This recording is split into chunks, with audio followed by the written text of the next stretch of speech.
नमस्कारम। आज फिर हम एक और महत्वपूर्ण विषय पर बात कर रहे हैं, जो विषय हमारे नवयुवकों के लिए, युवतियों के लिए बड़ा ही केंद्र बना रहता है। वो चाहते हैं कि वो आकर्षक दिखें, उनका वजन बढ़े। यूं तो योग के अंतर्गत ज्यादा वजन बढ़ना, कफ ज्यादा बढ़ना उचित नहीं माना गया है, लेकिन ज्यादा ही कम वजन अगर होगा तो वो भी ठीक नहीं है, क्योंकि फिर बल नहीं होगा शरीर में, अभ्यास भी ठीक प्रकार से नहीं कर पाएंगे और आकर्षक भी नहीं दिखेंगे। तो योग में इसके लिए हम क्या कर सकते हैं, इन सभी विषयों को हम जानेंगे। लेकिन पहले आप ये समझ लें कि अगर आपका वजन नहीं बढ़ रहा है, शरीर में जो भी आप भोजन ग्रहण करते हैं वो लगता नहीं है, तो इसका मूलभूत जो कारण है वो है आपकी जठराग्नि ठीक से प्रदीप्त न होना, या फिर आपका जो मेटाबॉलिक रेट है वो भी गड़बड़ा जाता है। अब योग इस मेटाबॉलिक रेट को भी ठीक करता है, संतुलित करता है और जठराग्नि को प्रदीप्त करने में तो विशेष भूमिका निभाता है। जब जो हमारे पाचन के लिए अग्नि काम करती है वो ठीक से कार्य कर रही होती है, तो फिर जो हमारे धातु है, जो सप्त धातु है, रस, रक्त, मांस, मेद, अस्थि, मज्जा, शुक्र, ये भी ठीक प्रकार से बनते हैं और व्यक्ति हर प्रकार से अपने आप को सक्षम अनुभव करता है। तो योग के अंतर्गत जो अभ्यास किए जाते हैं वो सीधा मणिपुर चक्र को सक्रिय करने वाले अभ्यास उसमें होते हैं बहुत सारे। अगर हम ठीक विधि से उनको समझ करके सही से अभ्यास करते हैं तो कम समय में ही बहुत अच्छे लाभ देखे जा सकते हैं। साथ ही साथ आपको यह भी ध्यान रखना होगा कि आप अभ्यास तो कर ही रहे हैं, लेकिन आपका आहार भी ठीक होना चाहिए, आपका विश्राम का समय भी ठीक होना चाहिए। नींद अगर आप अच्छे से नहीं लेंगे तो फिर भी वजन नहीं बढ़ेगा और भी बहुत सारे उसके दुष्प्रभाव हो सकते हैं शरीर पर। तो नींद का ध्यान रखें, सही समय पर सोएं, ब्रह्म मुहूर्त में उठने का प्रयास करें। अगर आप सही समय पर सो पाते हैं तो सहज ही आप ब्रह्म मुहूर्त में उठ पाएंगे। आहार पौष्टिक हो, ऐसी स्निग्ध आहार आपको लेने हैं जो कि पुष्ट करते हैं शरीर को। तो ऐसे भोजन आप ग्रहण करेंगे और ये जो योगाभ्यास आपके साथ हम साझा कर रहे हैं इनको करेंगे तो विशेष लाभ आपको प्राप्त होंगे। अब हम सीधा अपने योगाभ्यास की तरफ आगे बढ़ते हैं, लेकिन विशेष सजगता रखें सभी अभ्यासों में। ठीक प्रकार से समझ लें, सबसे पहले आपको जो शुरुआत करनी है वो वज्रासन से शुरू करना है। वज्रासन के लिए आपको अपने दोनों पैरों को इस प्रकार से मिला लेना है और आपके अंगूठे जो हैं वो पीछे से मिले रहेंगे और आपकी एड़ियों के बीच में एक फासला रहेगा जिसके मध्य में आप इस प्रकार से ठीक से बैठ सकें। ऐसे बैठने के बाद अपने दोनों हाथों को आपको इस प्रकार से घुटनों के ऊपर रखना है, कंधों को थोड़ा सा पीछे की तरफ ले जाना है, दृष्टि आपकी सामने रहनी चाहिए और यहां पर आपको सीधे कमर करके बैठने के बाद उदरगत श्वसन करना है, यानी कि पेट से आपको श्वसन करना है। इसमें किस प्रकार से कि नासिका से श्वास आपने अंदर लिया, सांस जैसे अंदर जाता है तो तभी आपका पेट फूलना शुरू हो जाना चाहिए, यानी कि पेट में जैसे आपने प्राण को, श्वास को आप लेकर के गए, उसके बाद जब सांस बाहर छोड़ रहे हैं तो आपका पेट अंदर जाना चाहिए। तो इस प्रकार से अगर उदरगत श्वसन करते हैं वज्रासन में बैठ के तो ये ज्यादा उपयोगी हो जाता है, इस बात का आपको ध्यान रखना है। तो इस प्रकार से ठीक से समझ लें कि आप ऐसे वज्रासन में बैठे, जितनी भी देर आप सहजता से बैठ सकें, 5 मिनट तक, 10 मिनट तक अभ्यास करते हैं तो भी इससे अच्छे लाभ मिलेंगे। इसके बाद जो आपका अगला अभ्यास होगा वो होगा सुप्त वज्रासन का अभ्यास। इसके लिए आपको इस प्रकार से अपने हाथों को पहले पीछे रखना है और धीरे धीरे पीछे जाना शुरू करना है।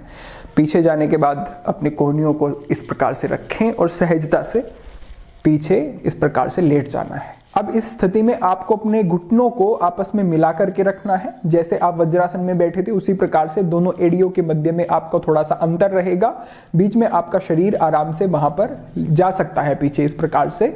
और यहां पर जाकर के जब आप दोनों हाथों को अपने इस प्रकार से जंघाओं पर रख लेंगे, उसके बाद जब सांस लेंगे आप तो फिर से आपको ध्यान देना है कि उदरगत श्वसन ही करना है, यानी कि जब आप सांस अंदर ले रहे हैं तो पूरा सांस आपका पेट में जैसे जा रहा हो और पेट की इस मूवमेंट के ऊपर आपको ध्यान भी देना है। गहरी सांस इस आसन में जाकर के आपको लेते रहना है। थोड़ी देर तक इस आसन में आप रुकना होगा आपको, तभी आपको लाभ मिल पाएंगे ठीक प्रकार से। तो इस स्थिति में जाकर के सहजता से गहरे लंबे सांस लें इस प्रकार।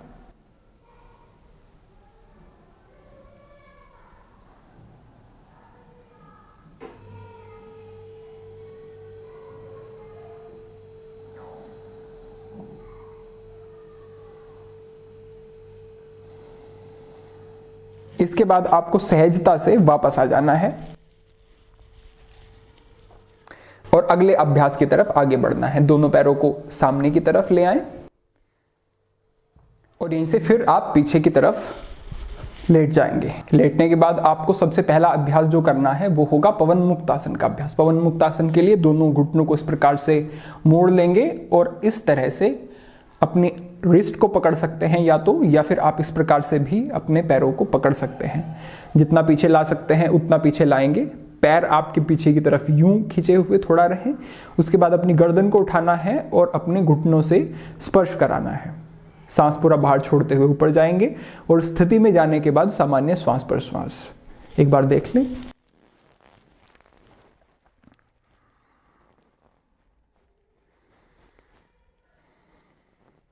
कुछ समय रुकने के बाद सांस छोड़ते हुए पीछे और उसके बाद अपने एक पैर को आप सीधा कर लेंगे। एक पैर को सीधा करने के बाद आपको अपने दूसरे पैर, दायां पैर या बायां पैर, कोई भी पैर आप पहले कर सकते हैं, इस प्रकार से लेकर के आना है और अपनी नासिका से स्पर्श कराना है। फिर सांस छोड़ते हुए वापस और अपने दूसरे पैर को लेकर के आना है और ऐसे ही स्पर्श कराना है। कुछ समय तक रुकेंगे और फिर पैर को सीधा कर लेंगे। इस आसन के अभ्यास से आपका मणिपुर चक्र जो है वो व्यवस्थित होता है।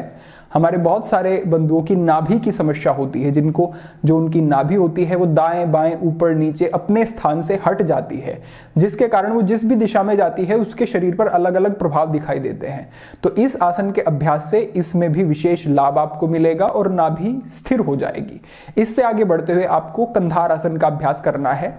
ये अभ्यास करने के लिए आपको इस प्रकार से अपने घुटनों को मोड़ना है और अपनी एंकल को इस तरह से पकड़ लेना है और फिर आपको श्वास भरते हुए इस तरह से अपने पेल्विक को ऊपर उठाना है।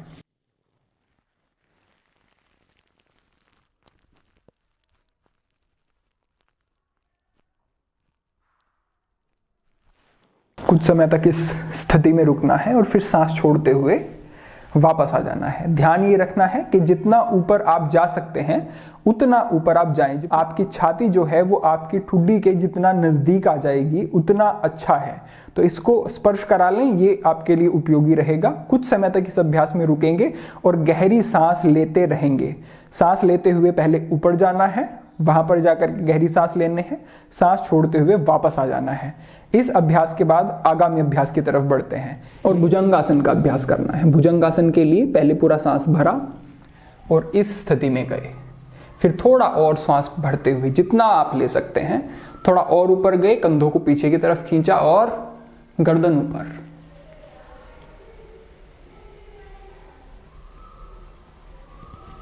कुछ समय रुके, सांस छोड़ते हुए वापस। इसके बाद जो अभ्यास होगा वो आपको करना है धनुरासन का अभ्यास। ये हमारा अंतिम अभ्यास है। धनुरासन से विशेष लाभ आपको मिलेगा, लेकिन कुछ सजगताएं रखें। सबसे पहले अपने दाएं पैर को बाएं पैर को इस प्रकार से मोड़ लें। उसके बाद ठीक प्रकार से पकड़ लें अपने हाथों से अपने पैरों को। ज्यादा नीचे से भी नहीं पकड़ना है और बहुत ऊपर से भी नहीं, थोड़ा सा मध्य में इस प्रकार से पकड़ लें। अच्छे से ग्रिप बन जाए जब आपकी, तो आप सांस बढ़ते हुए ऊपर की तरफ जाएंगे। जितना जा सकते हैं उतना सहजता से जाएं। कोशिश करें कि जितना आप सामने से ऊपर उठते हैं उतने ही आपके पैर भी ऊपर उठने चाहिए। इस प्रकार से जाएं और रुकें।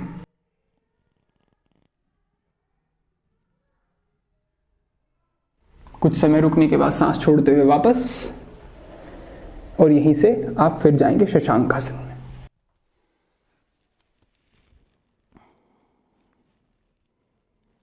इस प्रकार से आपके अभ्यासों का ये क्रम रहेगा। आप इसको ठीक प्रकार से इसी श्रृंखला में अगर करते हैं, कुछ समय तक ठहर के करते हैं, 3-3 बार एक एक आसन का अभ्यास कर सकते हैं और यथाशक्ति यथा क्षमता रुक सकते हैं उस आसन में, तो आपको विशेष लाभ प्राप्त होंगे। आगे बढ़ते हुए अगर आप साथ ही साथ नाड़ी शोधन प्राणायाम का भी अभ्यास करते हैं तो ये भी इसमें काफी सहायक होगा, उपयोगी होगा। नाड़ी शोधन प्राणायाम के लिए हमने पहले एक विस्तृत मार्गदर्शन किया है। अगर आपने अभी तक वो नहीं देखा है तो आपको नीचे लिंक प्राप्त हो जाएगा, वो जरूर देख लें। नाड़ी शोधन प्राणायाम एक मूलभूत अभ्यास है जो कि करने के बाद ही अगर आगे के आप अभ्यास करते हैं प्राणायाम आदि के तो विशेष आपको लाभ मिलेगा। तो नाड़ी शोधन अनिवार्य समझें, उस अभ्यास को देखें, उसका भी साथ ही साथ अगर आप निरंतर करते हैं उसको भी, तो इससे भी आपके पाचन पर विशेष प्रभाव आपको दिखाई देंगे। इसके बाद अंतिम जो एक अभ्यास आप कर सकते हैं वो है मणिपुर चक्र पर अपनी एकाग्रता सजगता को ले जाना और गहरे सांस लेते हुए वहां पर सजगता और ध्यान बनाए रखना। अपनी किसी भी स्थिति में बैठ जाना है, सिद्धासन, सुखासन, स्वस्तिकासन आदि में, और उसके बाद सहजता से बैठने के बाद आंखें बंद कर लेनी है, कमर सीधी रखें और सहजता से गहरे लंबे सांस लें। सांस जितना भी हो अंदर लें, जितना भी ज्यादा आप ले सकते हैं, और पेट को फुलाएं जितना फुला सकते हैं, और मणिपुर चक्र पर सजगता को बनाए रखें। इस प्रकार से अगर निरंतर अभ्यास करेंगे तो मणिपुर चक्र जो है स्थिर होता है, सक्रिय होता है, और इससे भी विशेष लाभ देखे गए हैं। मानसिक शांति भी होगी, और जितनी मानसिक स्थिरता और मानसिक शांति होगी उतना ही आपका पाचन अच्छा होगा। जो व्यक्ति निरंतर चिंता से ग्रस्त, तनाव से ग्रस्त रहता है, बहुत सारे उद्वेग में घिरा रहता है, उसका पाचन कभी ठीक नहीं हो सकता। आपने भी अनुभव किया होगा अपने जीवन में कि जब आप परेशान होते हैं, चिंतित होते हैं, तो आपके डाइजेशन पर, पाचन पर विशेष दुष्प्रभाव दिखाई देते हैं। तो खुश रहना है, प्रसन्न रहना है, हर प्रकार की नकारात्मकता से बचकर रहना है, ये अभ्यास करने हैं। भोजन की तरफ विशेष ध्यान और नींद की तरफ विशेष ध्यान देना है। अगर इतना करते हैं, सात्विक आहार ग्रहण करते हैं, सात्विक जीवन शैली होगी, तो बहुत अच्छे से आपका वजन बढ़ना शुरू हो जाएगा, बहुत अच्छे आपको परिणाम मिलेंगे। तो निश्चित रूप से इससे लाभ उठाएं और निरंतर आगे बढ़ते रहें। सभी के लिए प्रार्थना, सभी के लिए मंगल कामना। आज के लिए इतना ही। ओम नमः शिवाय।